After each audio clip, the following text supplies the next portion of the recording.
Today we're going to make banana yogurt bread. And just to clear up any rumors before we start, yes, we might look slightly alike, but no, I am not the Swedish chef from the Muppet Show. So without further ado, now that you've noticed the accent is similar and we look quite a bit alike, and you know that's not the case, let's make banana bread. Hang on, I'm just going to adjust the camera so you can see a little better.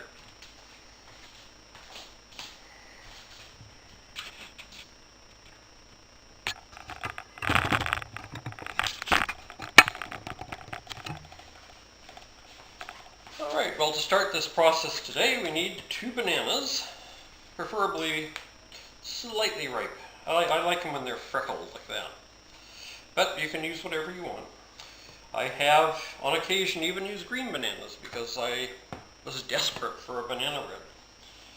And you know how it is, when you gotta have something, you gotta have it. But these just makes them easier to mash. And the flavor tends to be a little stronger with a ripe banana than with a green banana. Right, we'll leave the peels out because that makes it too crunchy. Our next ingredient is yogurt. I'm going to try and hide the brand name, but you can use any flavor yogurt you like. Today we're using it's called Berries, and it looks like it's blackberry and raspberry. So open the lid here. And this is a 100 gram tub. In the US, I'm not sure how they measure your yogurt, if they do it in 100 gram tubs or if it's by the ounce. But it's sort of the average size tub of yogurt you would get to have with your breakfast or lunch bag, put in your lunch bag.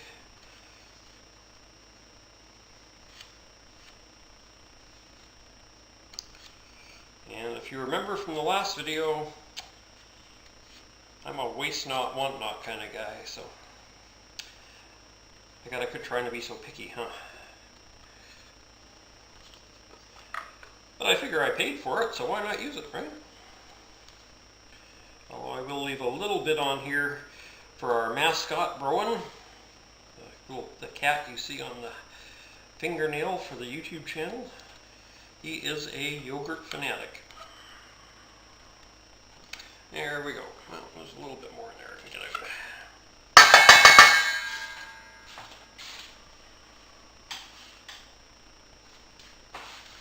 Alright, and then we take a fork and we just mash that all together. If you have children at home, this is a part they love to do. Nothing more fun than mushing up a banana the first thing in the morning. Of course, the trick then is to keep them from eating it before you make your banana bread. That was one of my favorite little treats when I was a kid. My mother would mash up an overripe banana, a banana that normally I wouldn't look at twice, but she would mash it up for me in a bowl, add a little bit of sugar, and I would think I died and gone to heaven. Maybe that's why I was such a monkey as a child. She never realized she was contributing to my misbehavior.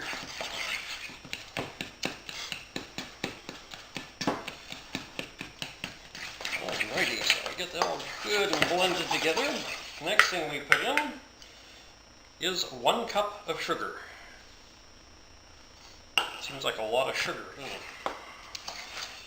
But if you have a sour disposition like me, you gotta keep adding the sugar to sweeten yourself up. Alrighty, we'll blend that in really well.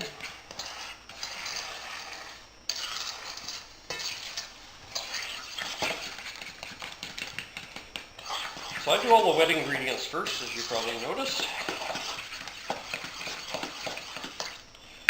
Then we need 1 egg. I always use extra large eggs. I don't know if it's just me, but it seems like an extra large egg now is about the size a regular egg was years ago. Oh, don't leave the shell in there. If you want a little extra crunchiness, you can add pecans or walnuts. They work much better than eggshell. And we work that egg in there really well. So as we continue to add our ingredients, the next ingredient is 1 1/4 cup melted butter or margarine. I'm using margarine here. And we're going to whisk that in really well. As you can see, it's pretty runny at the moment. And that's okay. Once we get that oil mixed in there well, the next ingredient is a 1 teaspoon of baking soda. That's soda, not powder. And 1 teaspoon of salt. And we mix that in really, really well.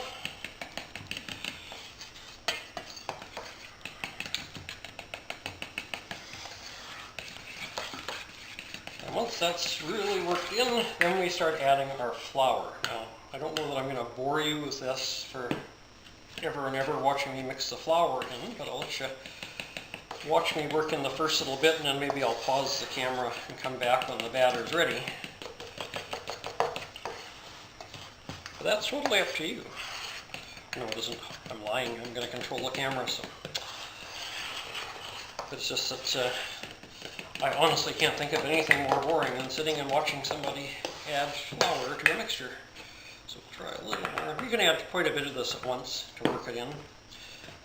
In the States, you may have to sift your flour. In Canada, our flour is extremely fine and don't usually need to sift it. But you're a better judge of that than I am as far as your flour goes. You do what you feel is necessary. Nothing worse than having a nice piece of banana bread and getting a clump of flour in the middle of it, even if it has been baked. So I think we'll just pause the camera there. I'll finish working this in and I'll be right back with you. And so now that we have the batter finished, we'll add it to the loaf pan. As you can see, it is very much a batter, not a dough.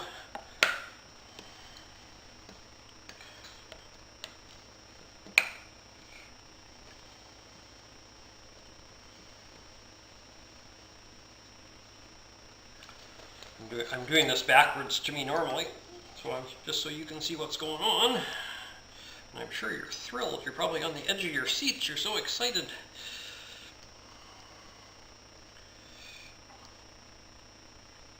You don't need to go to the movie theater to watch a thriller. You can just watch Ian put banana bread batter into a pan. It'll do it every time.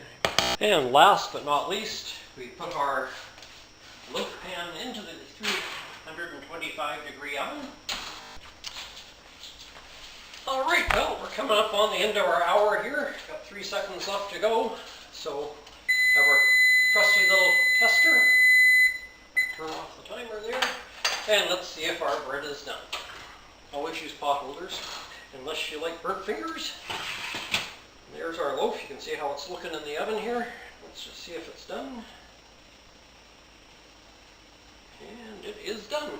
So we can take it out.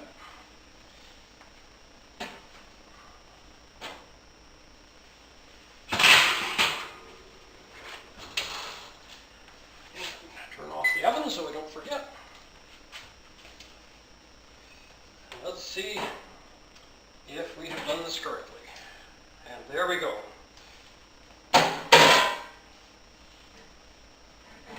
One banana berry bread, yogurt bread. Ready to serve your friends and relatives when they come to visit. And as always, nothing baked tastes as good as when you cover it with a red plaid tea towel to cool.